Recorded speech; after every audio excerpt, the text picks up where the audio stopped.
Parti. Donc, bonsoir. Bonsoir madame. Comment est-ce que vous vous appelez? Je m'appelle Touré Soubé, président de l'association Sénéa. Sénéa qui veut dire l'assainissement, la propriété. Donc, pendant la guerre, on a vu que la ville était sale et on a mis une association en marche pour le nettoyage. Et nous étions 300 personnes, 225 femmes, 75 hommes. Et nous avons commencé à nettoyer la ville. C'est l'année passée qu'on a arrêté le travail. Okay. Et depuis que vous avez arrêté, est-ce que c'est la seule activité que vous faites? Non. Vous faites quoi encore? Je suis président du comité de protection d'enfants dans le quartier. Et j'ai fait beaucoup de sensibilisation du mariage précoce, l'excision et puis mariage forcé. Okay. Donc le mariage précoce, l'excision et puis le mariage forcé sont les actions que vous menez ici dans le quartier. Okay. En ce qui concerne l'excision, pourquoi est-ce que vous vous intéressez à ce sujet? Je m'intéresse à ce sujet parce que j'ai été victime de l'excision. On m'a excisé quand j'avais 9 ans. Et mon père ne vivait plus avec ma maman. Il n'y avait personne pour... Parce que quand on met les filles en excision, on vous met en groupe. Et puis pendant une semaine, c'est une vieille qui vous nettoie, qui vous lave, tout ça là. Donc après les 7 jours maintenant, on vous laisse. Comme maman ne vivait plus, qui va me regarder? Donc je suis restée pendant 4 mois, jusqu'à la place infectée. C'est là mon père a su maintenant qu'il me disait chaque fois que qu'est-ce que tu as? Qu'est-ce que tu as? Donc je lui ai dit maintenant que je suis malade. Comme lui partait matin au travail, c'est à 16 h il revenait. Donc il n'était pas beaucoup à la maison. Donc il m'a envoyé à l'hôpital maintenant. C'est là qu'il a su que c'était l'excision qu'il avait fait. Vraiment ce jour-là, il était fâché. Ah, donc il ne savait pas? Il savait qu'on m'avait excisé, mais il ne savait pas que je souffrais de ça. Okay. Donc j'ai beaucoup souffert. C'est ce qui m'a amené vraiment à sensibiliser nos parents. Vraiment, avec la sensibilisation, ce n'était pas difficile, c'était pas facile. Quand tu rentres dans une cour pour une sensibilisation de proximité, il y a des fois on te chasse, on dit que tu as le droit de l'enfant, c'est pour gâter les enfants. Tout ça là, j'ai dit, mais l'excision, ce n'est pas dans le courant. Hein? Pourquoi vous excisez les enfants? Voilà les problèmes qu'on a. Pendant l'accouchement est difficile. Ça peut nous envoyer à la mort, tout ça là. Donc j'ai parlé de mariage précoce aussi, de mariage forcé, que c'était pas bon, tout ça là. J'ai beaucoup travaillé le sens social. Et puis le Save the Children en 2007, 2009, bon, jusqu'à maintenant. Okay. On vous a formé, vous aussi. Comment est-ce que vous êtes? C'est vrai qu'à 9 ans, vous avez été excisé, vous êtes tombé malade pendant près de 4 mois. Formé, voilà. Save m'a formé. Save the Children vous a formé. Oui. Et c'est là que vous êtes rendu compte de la gravité de la chose. De la chose. Parce qu'à mon mariage, premier mariage, vraiment, je n'ai pas eu d'enfant. J'ai dit, est-ce que ce n'était pas l'excision? Hein? Puis c'est à mon deuxième mariage maintenant que j'ai eu 4 enfants. Mais en tant que femme, est-ce qu'on peut dire que ça vous a apporté quelque chose? Parce que pour l'excision, il y a toujours une explication. On dit que ça vous rend plus femme. Ça rend plus femme, et même tu peux faire moi sans l'amour de l'homme. Mais qu'est-ce qu'ils ont donné? Quelle explication pour vous pousser à l'excision? Dans la tradition, on le fait pourquoi? Ah, c'est le génie qui les a donné le couteau, tout ça là. Bon, quand tu les demandes, parce qu'on a fait une formation, on a fait une réunion avec le procureur, les anciens exciseuses. Ce jour-là, j'étais à la formation et le procureur a dit que s'il continuait d'exciser, que c'est la prison. Et la loi a déjà voté et ils sont là pour ça. Donc ce jour-là, j'étais à la formation. On a fait une journée avec les femmes. Ils sont venus de Bining, de Folon, de Kabadougou. Ils ont tenu la réunion ici, au centre social. Et ça se passe comment une journée de sensibilisation? Quand vous vous levez le matin, qu'est-ce que vous faites? Ouais. Je peux sensibiliser près de 25 coups comme ça dans la journée. Vous vous levez, expliquez-nous, ça se passe comment? Je rentre dans une cour, je m'explique. Je me présente d'abord et on les regroupe. Puis j'explique mon problème. Vous regroupez qui? Les familles. Et puis quand je vais faire chose de masse, je vais chez le chef de village, chez la présidente des femmes, des jeunes, et puis l'imam. Puis on dit à la mosquée. Là, on regroupe, on cherche un jour pour faire une sensibilisation de masse. D'accord. On l'a fait dans plusieurs quartiers ici. D'accord. Donc un matin, vous vous levez, vous avez déjà votre programme en tête. Vous l'avez bien, vous sapez. Oui, et puis on prend des photos, tout ça, on fait des listes de présence de chacun, et puis là, un numéro de téléphone. Okay. Donc vous rentrez dans une cour, vous les prévenez d'avance, et puis vous arrivez, ils vous attendent. Non. Puis si on a fait déjà la sensibilisation de masse, et que tout le monde est au courant. Là, pour rentrer dans une cour maintenant, c'est pas difficile, tu peux rentrer. Mais quelquefois, quand tu rentres dans les cours, c'est pas là que tu as. Je dis, mais les lois sont votées par nos députés. Ils ne font pas de CR. C'est pourquoi on ne comprend rien. Sinon, si on faisait des CR à la population, il y a des lois qui ont été votées pour ça, à l'Assemblée. Nos élus ne reviennent plus pour dire. Quand j'ai dit ça, et puis pourquoi les députés ne viennent pas pour nous expliquer tout ça là? Mais j'ai dit, mais si moi je viens en tant que vos parents, vous expliquer. C'est comme nos députés sont venus.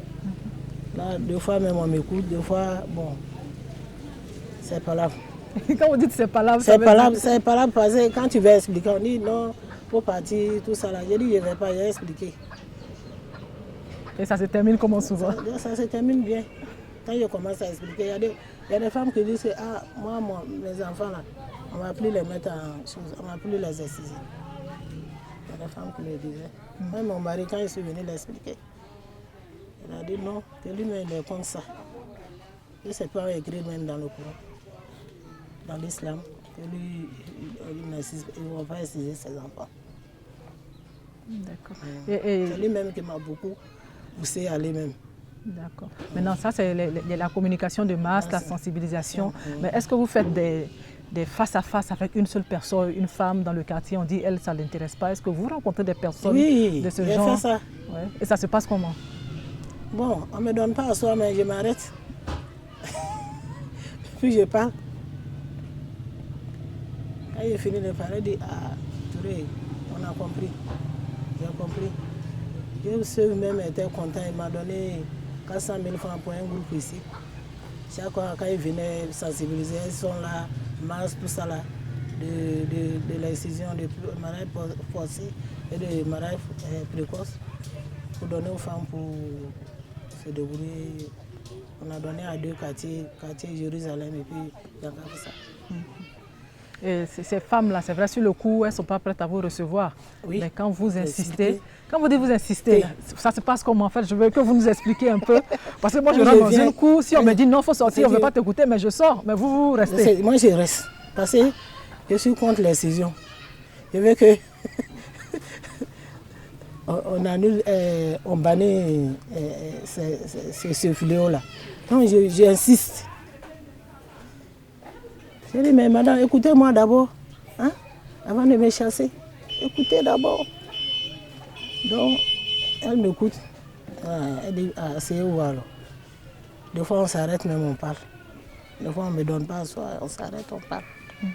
Mais il y a des coups, quand je rentre, on me donne de l'eau, tout ça là, on me fait asseoir, on m'écoute. Mais il y a des fois, on dit, vous êtes droit de l'homme.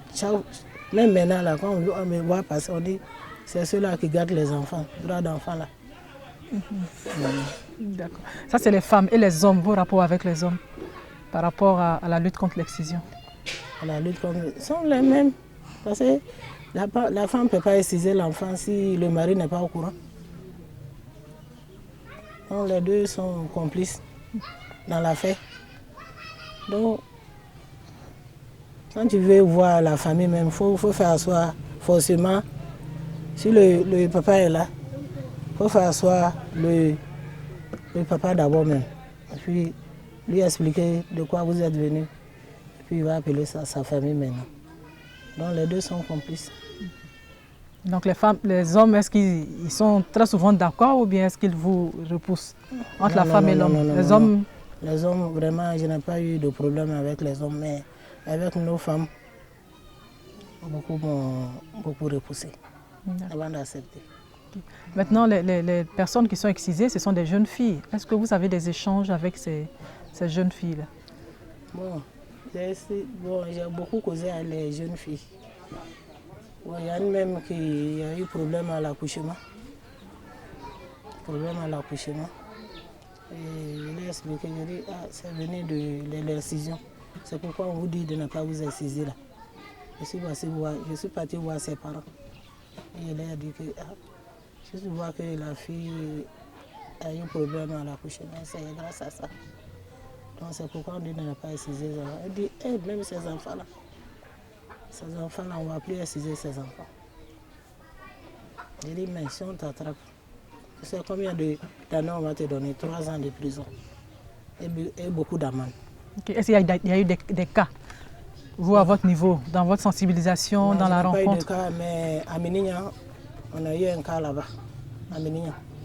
Jusqu'à on l'a envoyé ici, on l'a mis en prison.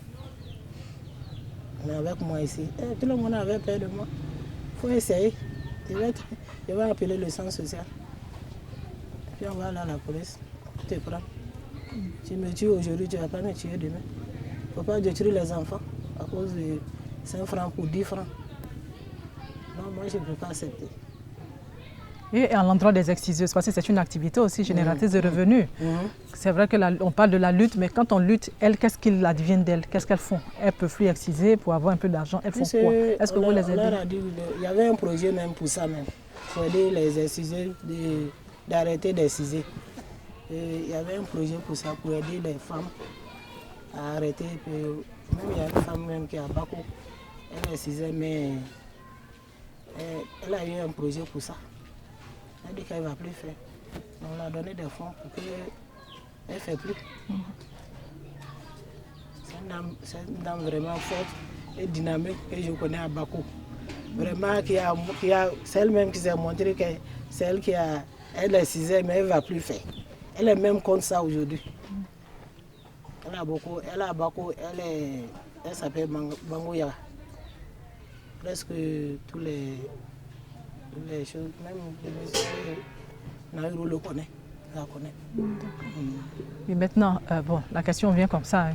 Pourquoi est-ce qu'on pratiquait l'excision? Je ne sais pas. Il y a des fois, on dit que quand on excise les filles, c'est pour que...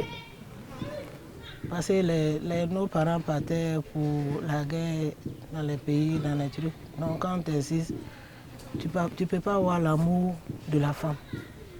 Ok, c'est faux. Hein? Quand tu coupes, même, tu n'as pas l'envie même. Moi-même, ça me fatiguait. Quand je fais l'amour avec mon homme, ça me fatiguait au lit. Je ne sentais rien. Vraiment, je suis contre ce fléau même. En tout cas, à mon accouchement, je n'ai pas eu de problème. Mais à ce niveau-là, vraiment, je ne peux pas cacher parce que je suis comme ça. Mariage forcé, parce que j'ai été victime de mariage forcé et de mariage précoce. Parce que quand on m'a incisé, en 3e, on m'a donné un mariage forcé et précoce. En me disant que j'allais continuer mon école chez l'homme. Et arrivé là-bas même, je n'ai pas eu d'enfant, lui m'a chassé, que je n'ai pas eu d'enfant. Donc c'est ce qui m'a poussé même à sensibiliser nos parents comme ça. Est-ce que vous en discutez entre femmes de vos difficultés en tant que femme excisée dans le foyer? Est-ce que vous arrivez? Oui, j'explique. Même l'autre jour à la préfecture, chez le préfet, le gouverneur était là. Quand ils ont montré les images, ce qui provoquait après l'excision, je me suis levé, j'ai expliqué, j'ai dit j'ai été victime devant le gouverneur. Il n'y a pas à faire de peur dans tout ça là. Si tu as été victime, il ne faut pas cacher. Et on rattache très souvent l'excision à l'islam. Est-ce que les imams, les chefs religieux, est-ce qu'ils sont expliqués? Avec le Naourou et puis Abi et tout ça là, avec ceux, nous avons sensibilisé, on rentrait dans les mosquées. Après 20h, la prière de 20h, on rentrait dans les mosquées pour sensibiliser. Dans chaque quartier, on a fait ça. Avec Lamine, Nauru, Abi, et puis Centre social, Save Children. On rentrait dans les mosquées. Quand j'ai quitté ici, je partais à Remankono, Bromo-Côté, je prenais taxi, parti. Est-ce qu'ils sont réceptifs? Est-ce qu'ils comprennent? Ils comprenaient. On nous écoutait beaucoup. Et puis, est-ce qu'ils relayaient l'information auprès des populations aussi en tant qu'imam? Dans les prêches, oui, par dans exemple? Les prêches, oui. Parce que chaque fois qu'on rencontrait un imam, l'imam disait que ce n'était pas dans l'islam. Que l'islam même compte ça. Chaque fois, même maintenant, quand l'autre fois on faisait des choses, un atelier avec choses, l'imam a dit qu'il y a des trucs qui ne sont pas dans l'islam. On dit que tout ça va s'arrêter dans l'islam. C'est faux. L'islam compte ça même. Et quand tu dis ça, quand tu dis que l'islam compte ça, eux-mêmes ne croyaient pas à ça. Ils étaient ignorants et puis ils croyaient que ça c'était dans l'islam. Est-ce que vous avez un message, si on vous dit c'est un message qu'on doit porter partout sur la planète Terre pour demander aux gens d'arrêter de faire l'excision? Qu'est-ce que vous allez leur dire?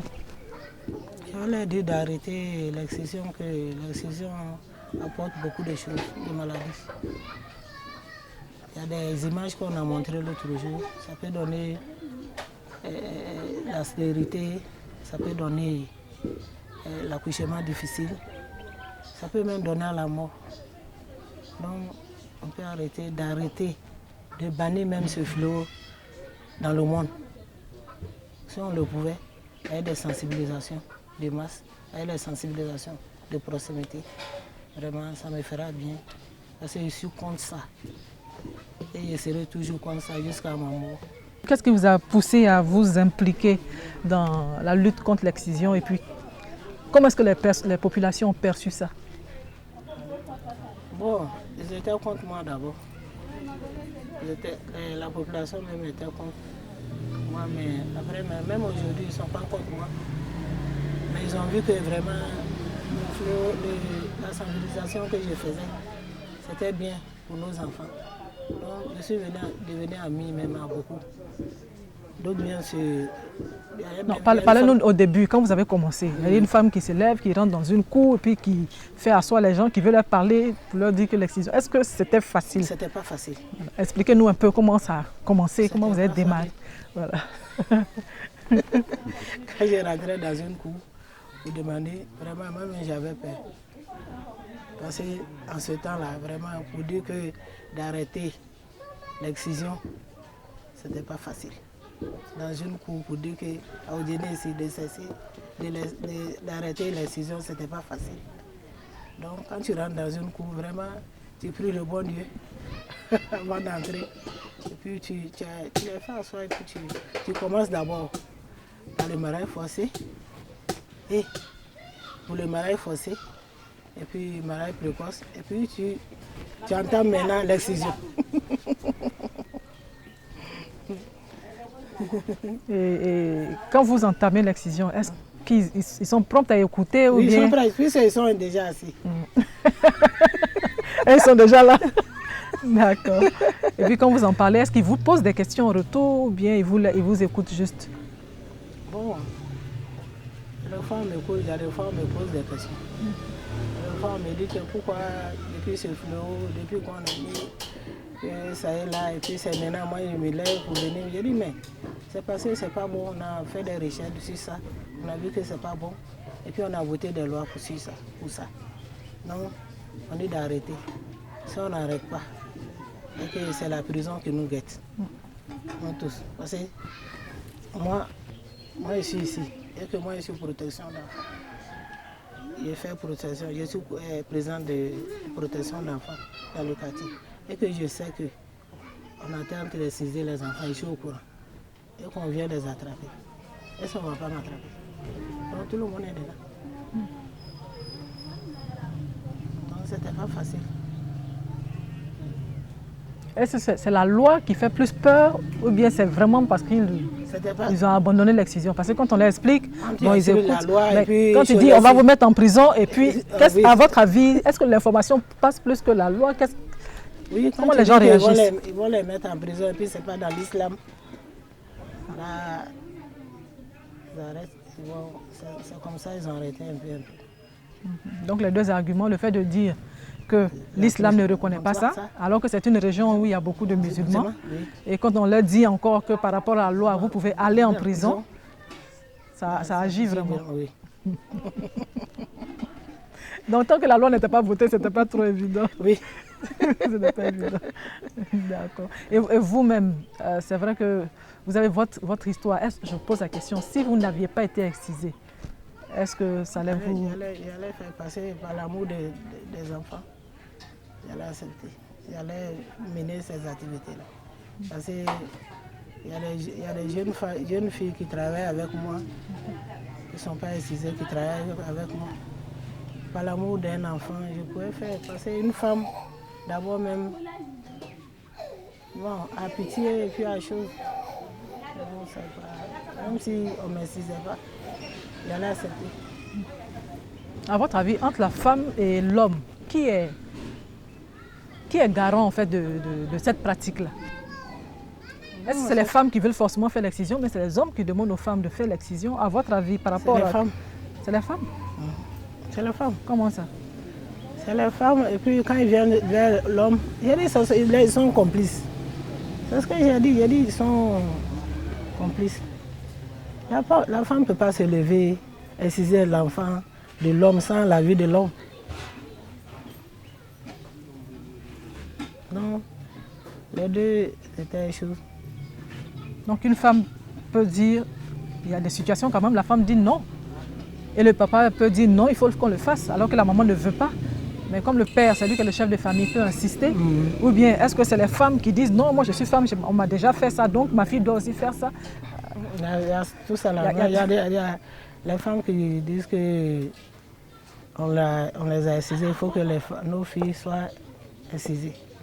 Mais il y a des hommes aussi, bon, qui disent que vraiment faut exciser les enfants. Et quand vous rentrez dans une famille comme ça, où peut-être il y a un qui n'est pas d'accord, il y a un qui est d'accord, comment est-ce que vous faites la sensibilisation? La sensibilisation m'écoute, les deux m'écoutent. Quand la femme dit non, et puis le monsieur dit non, j'essaie de convaincre la femme qui dit oui, puisque le mari dit que c'est non. Et puis je leur dis que voilà ce qui amène, le problème qui amène après l'excision. Je leur explique ça. Et puis toujours la femme, je vais toujours vers elle. Quand je fais sensibilisation dans le quartier ici, 2 semaines, 3 semaines après, je peux revenir vers cette famille encore pour sensibiliser, pour que la femme revienne à la raison. Donc c'est continuel, hein? Ce n'est pas une histoire de refaire et puis on attend dans 2 ans, 3 ans. Non, moi je continue. Je suis comme ça. Il y a des gens peur de moi parce que quand on me voit passer, on est droit de l'homme, droit d'enfant. Okay. Et vous, est-ce que vous êtes à l'aise quand vous faites ça? Oui, je suis à l'aise. Et puis j'aime les trucs du volontariat. J'ai fait 13 à 14 ans dans volontariat. Je faisais l'assainissement de la ville. Donc j'aime les trucs là. Ce qui est bon pour la société. D'accord. Pour moi, c'est bon.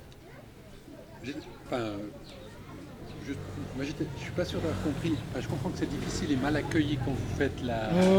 c'est mal accueilli. Bon, quand tu peux venir... Est-ce que vous avez eu des menaces concrètes? Est-ce qu'on vous a... Bon, j'ai eu ça après plusieurs fois. Quand je rentre dans une cour, on me dit... Puisqu'on m'a déjà montré des doigts et que tout le monde me connaît. Quand je rentre dans une cour, on dit non, vous êtes là pour gâter les enfants. Il y a des gens même qui crient sur moi. Je dis, mais je ne suis pas venu pour ça, pour faire palabre. Je suis venu pour vous expliquer. Écoutez-moi d'abord, avant de crier. Hein? Je ne suis pas votre femme. Hein? Ni vos secrétaires. Donc écoutez-moi d'abord. Hein? Entre l'homme et l'homme. Donc, mes femmes aussi, je les explique maintenant. J'ai dit, mais est-ce que ça, c'est pas là? On me dit non. On dit, ça, c'est pas là. On vous a jamais menacé pour dire non, il ne faut pas rentrer dans ma cour. En tout cas, madame, il ne faut pas rentrer dans ma cour, mais je ne vais pas te voir ici. Un peu plus loin. Il n'y a pas eu ce problème. Au début, c'est un peu difficile, mais... Il faut savoir aborder les gens, il faut savoir vraiment... Puisque j'ai beaucoup travaillé avec les... J'avais près de femmes, 225 femmes et puis 75 femmes. Quand tu diriges ça, tu peux aborder tout le monde. Mais après, on n'est pas venu voir monsieur le mari pour dire ta femme là. Il ne faut pas venir dans ma cour encore. Bien si elle vient, il n'y a pas eu ça. Il n'y a pas eu de problème. Il n'y a pas eu de problème. Il n'y a pas eu de problème. Il vous soutient? Oui, beaucoup. Il vous a déjà accompagné dans les sensibilisations? Il ne m'a pas accompagné, mais il est comme ça. D'accord.